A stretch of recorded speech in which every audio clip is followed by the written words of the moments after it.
자가 되시면 거기에 합당한 삶을 살아가야 되는 겁니다. 하나님이 나의 하나님인 것 같으면서도 하나님이 아닌 것 같은 그런 애매모호한 삶을 살아갈 수는 없다라는 것이죠. 그러기에 우리 가운데 참된 제자를 찾아보는 것이 참 어려운 일이 아닐까 생각되어집니다. 누가복음 13장에 보면 어떤 사람이 예수님에게 질문합니다. 23절에 보니까요, 주여 구원을 받을 자가 적으니까라고 질문합니다. 그 질문에 예수님은 뭐라 대답하셨는가 하면요, 누가복음 13장 24절 이렇게 기록하고 있습니다. 우리 함께 읽어볼까요? 누가복음 13장 24절.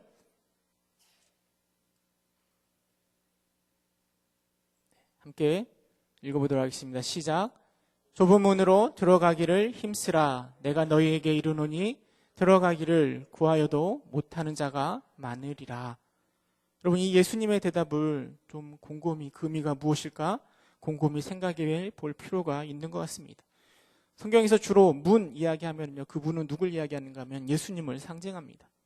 좁은 문은요, 구원에 이르는 문입니다. 그리고 그 문은 바로 예수님입니다. 그런데요, 많은 제자들이 예수님을 나의 구주로 고백하면서도요, 결단을 내리지 못하고 그에 합당한 삶을 살지 못함으로 들어가는 자가 많지 않음을 우리 예수님이 말씀하고 있는 것입니다.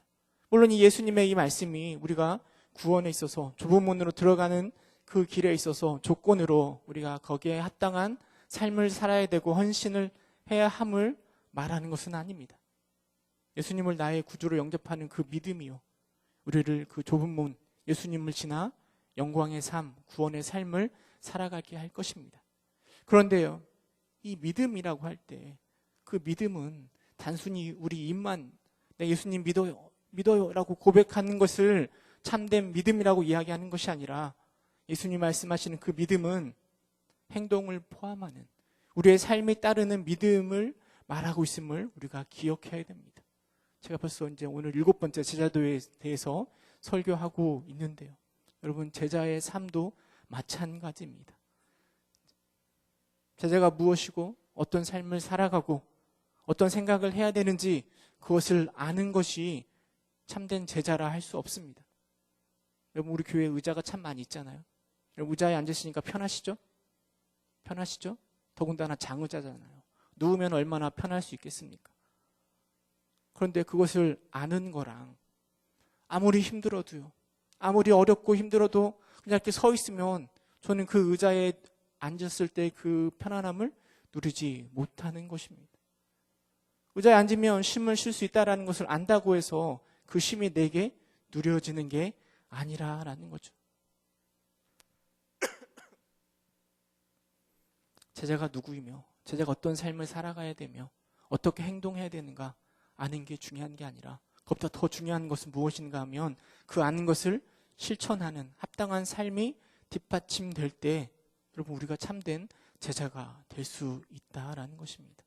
우리가 함께 나누고자 하는 건 누가복음이 기록하고 있는 제자도의 특징에 대해서 함께 생각해 보고자 하는데요, 4개의 복음서 중에 누가복음의 특징이 무엇인가 하면 이 다른 복음서는요, 예수님의 부활과 승천으로 이야기가 마무리되고 있습니다. 그런데 누가복음은 유일하게 그 이후에 제자들의 삶에 대한, 사도들의 삶에 대한 기록이 사도행전으로 연결되어서 쭉 기록되어 있습니다. 예수님을 따르던 그 제자들이요, 초대교회를 어떻게 형성하고 그 복음이 어떻게 증거되며 어떻게 확장되어져 갔는가, 이것들을 쭉 기록하고 있는 것입니다. 그래서인지 몰라도요, 누가복음에 기록된 제자도의 특징은 무엇인가 하면 제자로서, 예수님을 따르는 제자로서 감당해야 될 비용이 무엇인가, 어떤 삶을 살아가야 되는가를 강조하고 있습니다. 여러분들이 정말 예수님을 따르는 제자가 되길 원하십니까? 그렇다면 거기에 합당한 비용을 지불해야 된다, 합당한 삶을 살아야 된다. 이것이 바로 누가가 강조하고 있는 강조점이라는 것입니다. 그래서 오늘은 제자로서 지불해야 될 그 비용이 무엇인지, 특별히 충성이라는 주제를 가지고 함께 생각해 보고자 합니다. 우리가 읽은 본문에 보면은요, 예수님의 2가지 비유가 등장합니다. 첫 번째 비유가 무엇인가 하면 망대의 비유입니다. 망대를 세우고자 한다면, 그런 건물을 짓고자 한다면 짓는 사람이요, 자기가 가진 것이, 그것을 가지고 그 건물을 다 완성할 수 있을지를 먼저 앉아서 그 비용을 계산해 본다라는 것입니다. 여러분, 이건 너무나 당연하죠. 무엇을 시작함에 있어서 끝을 어떻게 낼 것인지를 생각해내지 못한다면, 아니 끝을 내지 못한다면 이보다 더 어리석은 것이 어디 있겠습니까? 무리해서 건물을 확장하다가 그 건물을 완공하지 못하고 도산하는 사람이 있다면, 물론 여러 가지 이유가 있겠지만, 속사정이 있겠지만 결국 사람들은 그 사람을 비웃게 될 것입니다. 마찬가지로 예수님을 따르기로 작정하였다면 제자로서의 그 삶이 어떤 삶인지, 내가 무엇을 해야 되는지, 무엇을 감당해야 되는지 생각해보고 결단하고 따르라라는 예수님의 가르침이라 생각되어집니다. 근데 이런 예수님의 비유는요, 그냥 의미뿐만 아니라 그 당시의 시대적인 배경을 풍자하고 있습니다. 사실 당시에 헤롯왕이 있었는데요. 헤롯왕이 무슨 일을 했는가 하면 자신들의 세력을 과시하기 위해서 많은 건축 사업을 벌였습니다. 그런데 그 대부분의 공사가 미완성으로 끝이 나므로 백성들의 비난과 조소를 받았던 것입니다. 예수님은요, 비유를 통해서 그 모습을 풍자할 뿐만 아니라 2000년 후에 오늘 이 성경을 바라보고 있는 우리들의 모습도 풍자하고 있다라는 거죠. 여러분, 얼마나 많은 사람들이 제자가 되겠다라고 나서고 있습니까? 죽도록 충성하겠습니다라고 얼마나 많은 사람들이 고백합니까? 그러나 그 많은 사람들이요, 그 입술의 고백을 끝까지 지키지 못하고 용두사미가 되는 경우가 허다합니다. 말은 그럴싸하게 해놓고 사라져가는 많은 제자들을 우리는 많이 바라보고 있습니다. 여러분들 정말 제자가 되길 원하십니까? 그렇다면 내가 제자이다 라고 말하기에 앞서서 제자로서 무엇을 해야 할지, 무엇을 감당할 수 있을지 계산해 보아야 됩니다. 무작정 예수님을 따라가 보고 힘들면 그때 포기하지, 그런 식으로 말할 것이 아니라요. 여러분, 이것은 예수님을 따른다라는 것은 우리의 인생을 거는 중대한 문제입니다. 그렇다면 따르기에 앞서서 깊이 생각해보고 감당할 수 있을지를 곰곰이 따져봐야 하는 것입니다. 또 다른 비유가 무엇인가 하면 전쟁에 나가는 임금의 비유입니다. 어떤 임금에게 군대가 1만 명이 있습니다. 그런데 그가 싸워야 될 상대의 군대가 2만 명이라고 한다면 그 임금은 전쟁에 나가기에 앞서서 과연 저들과 대적해서 싸워서 이길 수 있을지 헤아려 본다라는 것입니다. 여러분, 헤아려 본다는 것이 무엇이겠습니까? 깊이 생각해보고 신하들과 의논하여 무언가를 결정하겠다는 말 아니겠습니까? 만약에 싸움에서 승리할 것이 보장되지 않는다면, 불가능할 것 같아 보인다면 직접 싸우기보다는 화친을 위해서 사신을 보내든지 다른 방책을 찾아야 할 것을 우리에게 말해주고 있습니다. 이 비유 역시 앞의 비유와 내용이 비슷합니다. 제자가 되기를 원한다면 감당해야 될 것들이 무엇이 있는지, 또 그것들을 감당하지 못하겠다라면 다른 여러 가지 방법들을 고려해보고 생각해보고 그 삶으로 나아가라라고 우리에게 말해주고 있습니다. 이 비유 역시 당시의 시대를 우리에게 풍자로 보여주고 있습니다. 당시에 갈릴리 분봉왕이었던 헤롯 안디바라는 사람이 있는데요. 이 헤롯 안디바가 누구랑 결혼했는가 하면 동생의 아내 헤로디아와 결혼했습니다.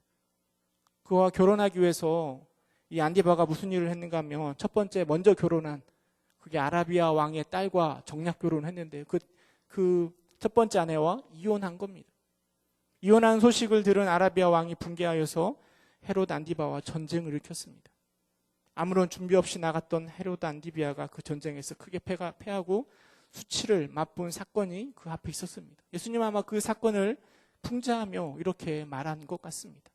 뿐만 아니라 그 모습은 오늘 우리의 모습 또한 그대로 꼬집고 있는 거죠. 예수님을 따라가고자, 좁은 문으로 들어가고자 하면서도요, 아무 대책도 없이, 아무 생각도 없이 어떻게 그것을 감당할 수 있을까라는 고민도 헤아림도 없이 그냥 무작정 뛰어들고 있지는 않습니까? 두 비유는 우리에게 동일한 것을 말해줍니다. 내가 정말 하나님의 제자가 되길 원하느냐? 그렇다면 무작정 뛰어들지 말고 너가 감당해야 될 일이 무엇인지 점검해보고 뛰어들어라. 계산해보고 가능하다면 뛰어들어라. 그러나 만약 가능하는 것이, 그걸 감당하는 것이 어렵더라면 그 일을 어떻게 감당할 수 있을까 고민해보고 생각해보고 헤아려보고 그리고 제자로서의 삶으로 나서라라는 의미일 것입니다. 물론 이런 예수님의 이 가르침은요, 약장사들이 약을 팔 때 아이들에게 뭐라고 하죠? 애들은 가라 이렇게 이야기하잖아요. 그런 것처럼 예수님이요, 아예 못할 것 같으면 나서지도 말라라고 그런 식으로 핀잔을 주는 것이 아니고요. 예수님의 이 가르침, 이 비유는요, 제자로서 보다 더 강한 의지와 도전 정신 그리고 확고한 제자도를 가지고 진지하게 의미 있게 생각하면서 제자의 삶으로 뛰어 들어가라라는 가르침이라 생각되어집니다. 오늘날 우리 시대는요, 믿음에 대해서 또 구원에 대해서 또 제자가 되는 것에 대해서 너무나 가볍게 생각하고 있는 것은 아닌지 우리가 스스로 심각하게 생각해 보아야 됩니다. 우리는 믿기만 하면 구원을 받습니다. 맞죠? 우리는 믿기만 하면 구원에 이르죠? 우리는 그렇게 외치며 전도합니다. 믿음이 우리를 구원의 자리로 인도해 줄 것입니다. 그러나 여러분, 믿기만 하면 구원에 이른다라고 말할 때요, 그 믿음이, 그 복음이 결코 값싼 복음을 의미하는 것은 아니다라는 것을 우리가 기억해야 됩니다.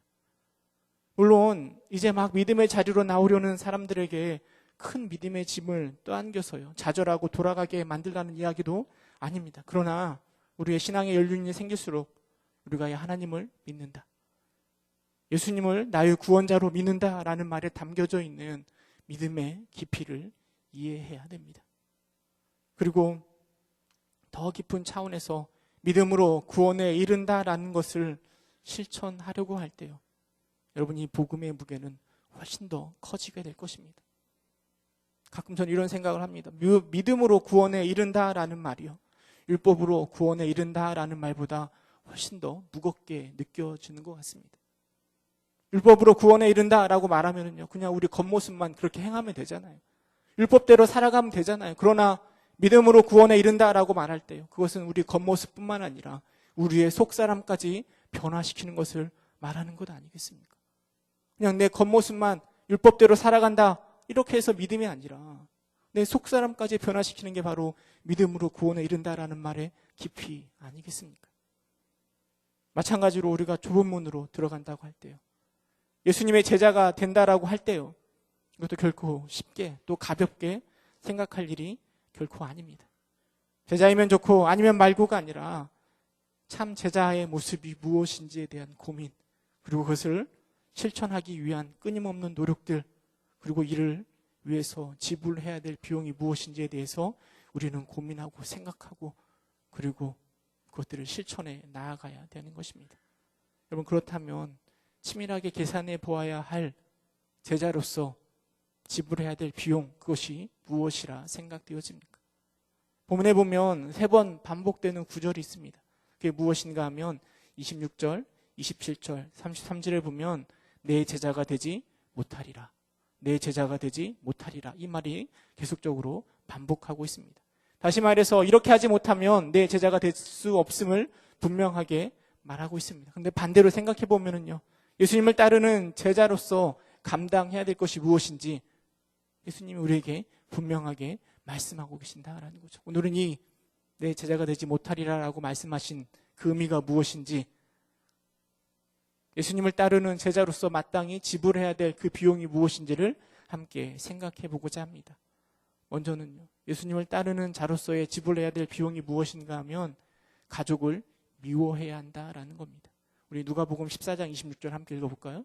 누가복음 14장 26절 함께 읽겠습니다. 시작.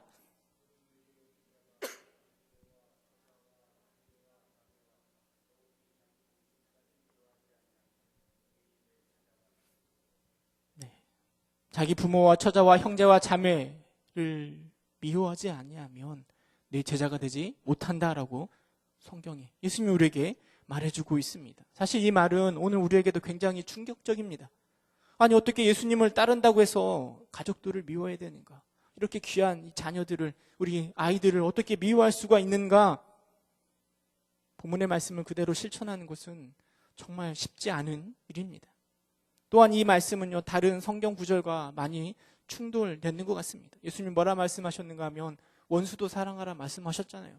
근데 왜 어떻게 가족을 미워해야 됩니까?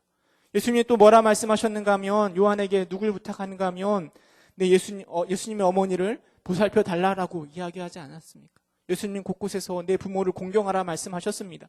그런데 갑자기 왜 우리 가족들을 미워해야 하는가 쉽게 이해하기 어려운 본문입니다. 특별히 유대 사회는 어떤 사회인가 하면요, 가족이라는 공동체를 매우 소중하게 여기는 가족 공동체입니다. 오늘날도 마찬가지죠. 가족에 대해서, 그 소중함에 대해서 우리는 누구보다 잘 알고 있습니다. 그러기에 우리 예수님의 이 말씀, 가족을 미워하고 형제와 자매와 부모를 미워해야 된다는 이 말씀을 이해하는 것이 쉽지가 않습니다. 그러나 여러분, 본문에 미워하다라는 동사가요, 조금은 좀 과장법적으로 사용됐음을 우리가 기억해야 됩니다. 본래의 뜻은요, 미워하다라는 말보다는 덜 사랑하다라고 해석하는 것이 더 합당합니다. 그래서 이 본문의 의미는 제자가 되길 원한다면 당연히 예수님을 가장 사랑해야 함을 우리에게 말하고 있습니다. 가장 우선순위를 놓아야 될 것이 무엇인지, 그렇지 않는 것이 무엇인지를 우리에게 구별하라라는 이야기입니다. 예를 들어서요, 부모님이 예수 따르는 것을 반대할 경우에 부모보다 먼저 예수님을 따르는 것을 선택해야 한다라는 의미로서 예수님을 가장 사랑해야 함을 강조하고 있는 것입니다. 따라서 예수님은 우리의 가족의 분열이나 가족에 대한 반란을 요구하는 것이 아니라요, 가장 1차적인 충성의 대상, 제자로서 가장 충성해야 될 대상이 바로 예수님임을 우리에게 분명하게 표현하고 있는 것입니다. 우리는 가족들을 사랑해야 됩니다. 사랑하는 가족들을 위하여 충성해야 됩니다. 그러나 그만큼, 그보다 더 이상 예수님의 제자라면 예수님에게 충성해야 됩니다. 어쩌면 당시에요, 가족들이 그들에게 가장 큰 충성의 대상이었기 때문에 가족을 더 미워하라라고 예수님이 말씀하셨는지도 모르겠습니다. 만약 오늘 우리가 가족보다 돈을 더 사랑하고요, 명예를 더 사랑하고 자녀들을, 또 우리 유치부, 우리 아이들을 더 사랑한다면 우리 예수님은 우리에게 이렇게 말씀하셨을 겁니다. 돈을 미워해라, 명예를 미워해라, 건강을 미워해라, 우리 아이들을 미워해라, 이렇게 말씀하셨을 것입니다. 예수님을 따르기로 했다면, 좁은 문으로 들어가서 이제 좁은 길을 걸어가기로 했다면 당연히 무엇보다 더 예수님에게 충성해야 된다라는 것입니다. 그렇지 못하면 우리는 예수님의 제자가 될 수 없는 것입니다. 두 번째로, 우리가 예수님을 따르는 제자로서 지불해야 될 비용이 무엇인가 하면 자기를 부인하라라는 것입니다. 누가복음 14장 27절은 이렇게 이야기합니다. 누구든지 자기 십자가를 지고 나를 따르지 않는 자도 능히 내 제자가 되지 못하리라. 어쩌면 우리가 가장 사랑하는 존재가 누굴까 생각해보면 그것은 다른 것이 아니라 우리 자신이 아닐까 생각되어집니다. 많은 사람들은 우리 자신에게 집중합니다. 자신에게 투자하고 자신을 개발하고 자신을 위한 삶을 살아가려고 노력합니다. 근데 예수님은 제자들에게 뭐라 말씀하시는가 하면 내 생명을 놓을 때 우리에게 구원이 이른다라고 말하고 있습니다. 누가복음 9장 24절인데 우리 누가복음 9장 24절 말씀 함께 읽어보도록 하겠습니다. 시작. 누구든지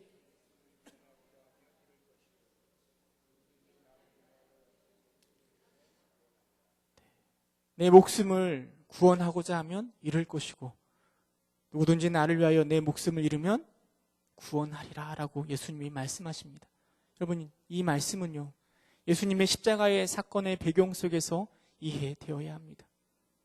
하나님의 계획 앞에서요, 예수님을 십자가에 못 박게 하려는 하나님의 계획 앞에서 예수님은 간절히 기도합니다. 뭐라고 기도하는가 하면 이 잔을 내게서 옮기소서라고 하나님 앞에 간절히 기도합니다. 그럼 예수님은 또한 뭐라 기도하셨는가 하면 내 뜻대로 하지 마시고 아버지의 원대로 하옵소서라고 말합니다. 내 뜻은 잔을 옮기는 거지만 그러나 예수님은 하나님의 뜻대로 충성하셨던 것입니다. 그리고 그 문으로 들어온 우리들에게 좁은 길을 걸어가기를, 제자의 삶을 살아가기를 소망하는 우리들에게 예수님은 동일한 충성을 요구하고 계십니다. 우리가 읽은 24절 앞에 23절은 이렇게 이야기합니다. 누가복음 9장 23절 이렇게 이야기합니다. 또 우리에게 이르시되 아무든지 나를 따라오려거든 자기를 부인하고 날마다 제 십자가를 지고 나를 따를 것이라 라고 이야기합니다. 그리고 나서 누구든지 자기 목숨을 구원하고자 하면 잃을 것이고 누구든지 나를 위하여 제 목숨을 잃으면 구원하리라. 나를 부인하고요. 내 십자가를 짓는 건 어찌 생각해보면 나를 놓치는 것 같고 나를 잃어버리는 것 같아 생각되어질 것입니다. 그러나 예수님은 나를 잃어버리면 나를 구원받을 것이라 라고 이야기합니다. 반대로 내 뜻과 내가 원하는 대로 내 원하는 삶을 살아가는 것은 나를 찾는 것처럼 나를 구원하는 것처럼 생각되어지지만 오히려 그런 삶은 자신을 잃어버릴 거라라고 예수님이 말씀하십니다. 그리고 25절에 예수님이 뭐라 말씀하시는가 하면 사람이 만일 온 천하를 얻고도 자기를 잃든지 빼앗기든지 하면 무엇이 유익하리요라고 우리에게 말해주고 있습니다. 내 뜻대로 살고 내가 원하는 대로 살아가서 최선을 다하여 살아갔지만 그리고 그런 삶 가운데 세상의 모든 것을 누릴 수 있지만 그런데 내 목숨을 잃어버린다면 무엇이 유익하겠는가? 그러게 성경 우리에게 나를 따라오려거든 자기를 부인하고 날마다 제 십자가를 지고 나를 따를 것이라 라고 말씀하고 있는 것입니다. 여러분 예수님이 이 땅에 오신 이유는요. 예수님의 뜻을 펴기 위해서 오신 것이 아니라요. 하나님의 뜻을 이루려고 하나님의 뜻에 충성하기 위해서 이 땅에 오셨습니다. 그리고 예수님은 그 하나님의 뜻 십자가를 짊어지시고 순종의 길로 나아갔습니다. 여러분들이 정말 예수님을 따라가길 원하십니까? 그렇다면 내 뜻대로 내가 원하는 대로 살아가는 것이 아니라 나를 부인하고 내 십자가를 지고 하나님의 뜻을 쫓아 살아가는 것, 이것이 바로 제자로서 감당해야 될 비용이라는 것입니다. 그런 여러분 되시기를 주님의 이름으로 축원합니다. 세 번째로 우리가 예수님의 제자가 되기 위해서 지불해야 될 비용이 무엇인가 하면 자기의 모든 것을 내려놓는 것입니다. 누가복음 14장 33절 함께 읽어볼까요? 14장 33절 시작. 이와 같이 너희 중에 누구든지 자기의 모든 소유를 버리지 아니하면 능히 내 제자가 되지 못하리라. 본문에 뭐라고 얘기하는가 하면 내 모든 소유를 버리라 라고 이야기합니다. 여러분 이 내 모든 소유를 버리라는 말씀을 어떻게 해석해야 할까요? 이것은 아마도 제자의 삶을 소망하고 있다면 그만큼 큰 결단이 필요함을 말하는 것이라 말할 수 있을 것입니다. 만약에 그것을 감당하지 못하겠다면 너는 내 제자가 되지 못할 것이다. 이거 우리에게 말하고 있죠. 근데 이 말씀 읽을 때 혹시 여러분의 마음이 답답해지지 않습니까? 너무 부담스럽지 않습니까? 내 모든 것을 다 버려야 된다라고 이야기할 때 사실 이 말씀을 읽을 때 누가 생각나는가 하면 근심하며 돌아간 부자 청년이 생각이 납니다. 예수님께서 부자 청년에게 뭐라 말씀하셨는가 하면 소유를 팔아 가난한 자들에게 나눠주라 명령하셨습니다. 우리는 그 본문을 읽으면서요. 부자 청년에게 말했지 나한테는 말하지 않았을 거야 라고 생각했는데요. 오늘 본문을 보니까 우리 예수님은 우리에게도 동일하게 이야기합니다. 자기 모든 소유를 버리지 아니하면 내 제자가 되지 못하리라. 그러기에 우리의 마음이 좀 부담스럽고 답답하기도 한 것 같습니다. 근데 여러분 소유라는 것이 무엇일까요?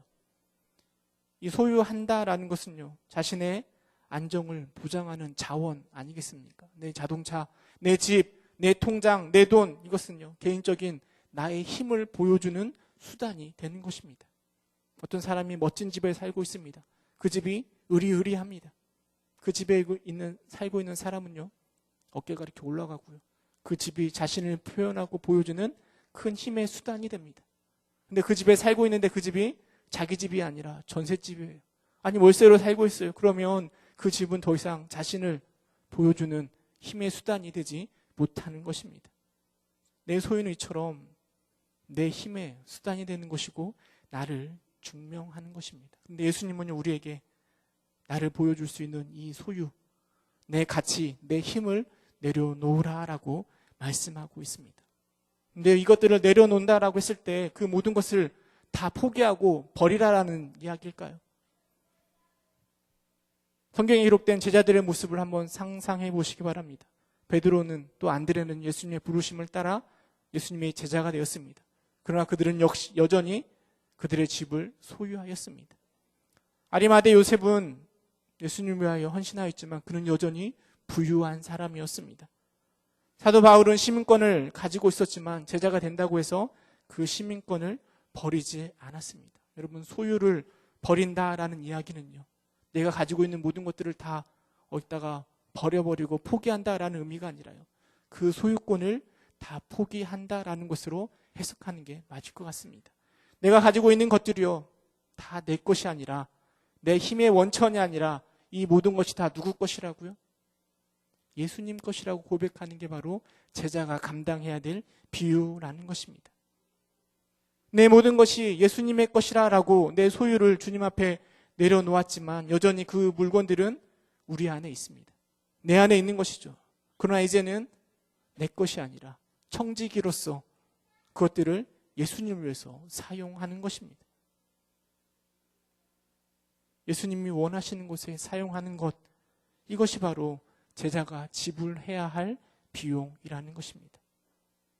여러분들은 무엇을 가지고 계십니까? 여러분들 무엇을 소유하고 계십니까? 물질이 있으십니까? 젊음이 있고 건강이 있으십니까? 직장이 있고 시간이 있습니까?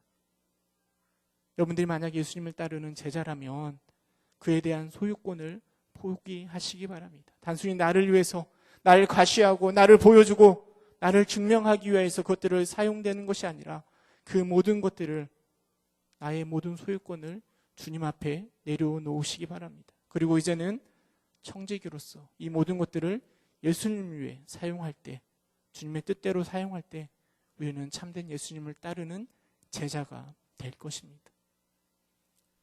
여러분, 기회 비용이라는 말이 있습니다. 혹시 기회 비용이 뭔지 아시나요?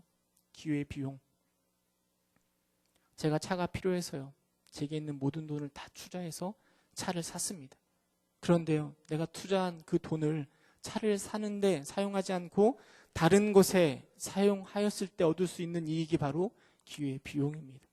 다른 말로 하면 차를 사는 것으로 인하여서 내가 포기해야 하는 것, 그 이익이 바로 기회 비용입니다. 신앙생활 하면서요, 우리는 이 기회 비용이라는 것이 우리를 너무나 힘들게 합니다. 만약에 내가 제자가 되지 않았더라면, 내가 만약에 이 금요 기도에 나오지 않았더라면 내가 할 수 있는 수없이 많은 것들, 그 기회비용들이 자꾸만 생각이 나는 거예요. 좀 더 편안하게, 좀 더 쉽게 할 수 있는 많은 것들이 자꾸만 떠올라서 마음에 부담감이 생겨지고 아쉬워하면서 제자의 삶을 살아가는 것을 주저하고 망설입니다. 그러나 저는 반대로 여러분에게 기회비용을 설명드리고 싶습니다. 나를 위해서, 내 욕심을 위해서, 세상을 위하여 사용했던 수없이 많은 비용들이요, 우리로 하여금 하나님의, 예수님의 제자로 영생의 기쁨을 누리는 하나님의 자녀로서의 삶, 다른 것과는 비교할 수 없는 구원의 기쁨의 기회비용을 뺏어간다라는 것입니다. 바쁜 세상 일에 너무 힘쓰느라 내가 참된 제자가 될 수 있는 그 기회를 우리가 다 빼앗겨버리고 있지는 않습니까? 누가복음 14장 33절 35절에 이렇게 말하고 있습니다. 우리 함께 읽어볼까요? 누가복음 14장 33절 35절 34절 35절 함께 읽겠습니다. 한 절 더 뒤로 해주세요. 시작. 소금이 좋은 것이나 소금도 만일 그 맛을 잃으면 무엇으로 짜게 하리요? 땅에도 거름에도 쓸데없어 내어버리느니라. 들을 기가 있는 자는 들을지어다 하시니라. 여러분, 소금이 맛을 잃어버리면 어떻게 한다고요? 버린다니까요. 제자가 제자의 맛을 잃어버리면 어떻게 될까요? 말하지 않아도 잘 알게 될 것입니다. 제자도는요, 구원의 문 입구로 들어가면서 시작됩니다. 물론 좁은 문 대신 예수님으로 들어가는 것 쉽지 않습니다. 그러나 좁은 문 이후에 연결되어 있는 좁은 길을 따라 걸어가는 건 역시 쉽지 않습니다. 누가는 제자가 된다라고 이야기했을 때 단순히 그 좁은 문으로 들어가는 것만 말하는 것이 아니라 좁은 문 이후에 연결되어 있는 좁은 길을 어떻게 따라갈 것인가, 그 삶까지를 말하고 있습니다. 사도행전은 그 제자의 삶의 실체를 우리에게 보여준다 말할 수 있습니다. 그리고 누가는 지금 오늘 우리에게 누가복음을 통하여 예수님을 따르는 제자에게 이제는 그 합당한 삶을 요구하고 요청하고 있는 것입니다. 말뿐인 제자가 아니라 구원을 받았다면, 주님을 따르기로 결단하였다면 삶 속에서 주님께 충성하는 삶을 누가가 우리에게 요청하고 있습니다. 그 충성은요, 그 충성은 우리의 모든 소유보다, 우리의 모든 가족들보다, 심지어는 나보다도 예수님을 사랑하는 삶입니다. 좁은 문을 지나 좁은 길을 걸어가면서요, 가장 복된 삶이 어떤 삶이겠습니까? 어떻게 살아가면 그 좁은 길을 걸어가는 그 제자에게 있어서 가장 행복한 삶일까요? 갈라디아서 2장 20절 말씀 읽고 말씀을 마치고자 합니다. 갈라디아서 2장 20절 함께 읽도록 하겠습니다. 갈라디아서 2장 20절, 우리 함께 찾아볼까요? 갈라디아서 2장 20절 말씀 함께 찾아보도록 하겠습니다.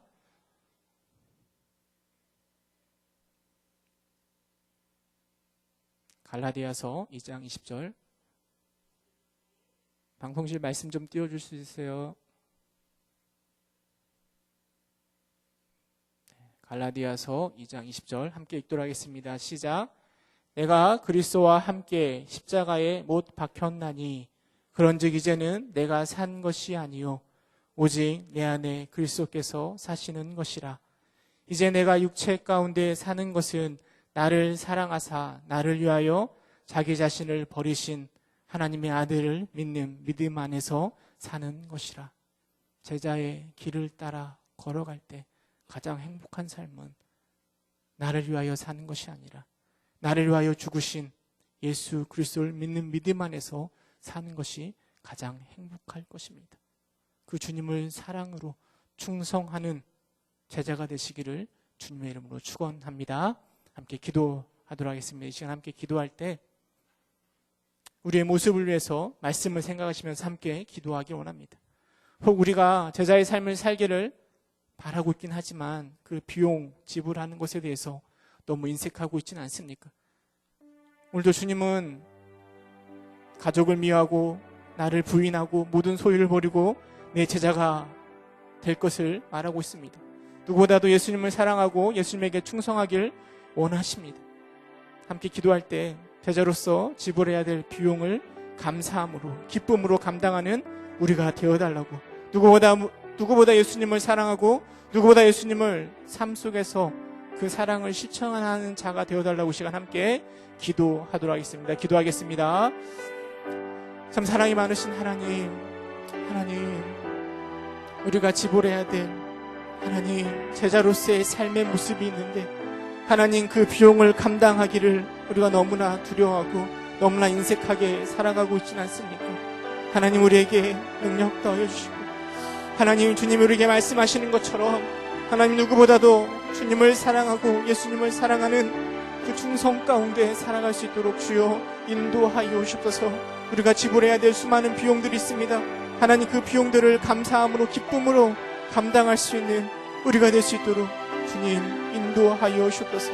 누구보다도 예수님을 사랑하고 누구보다도 예수님을 귀히 여기는 자 되게 할 수 있도록 주님께서 인도하여 주옵소서.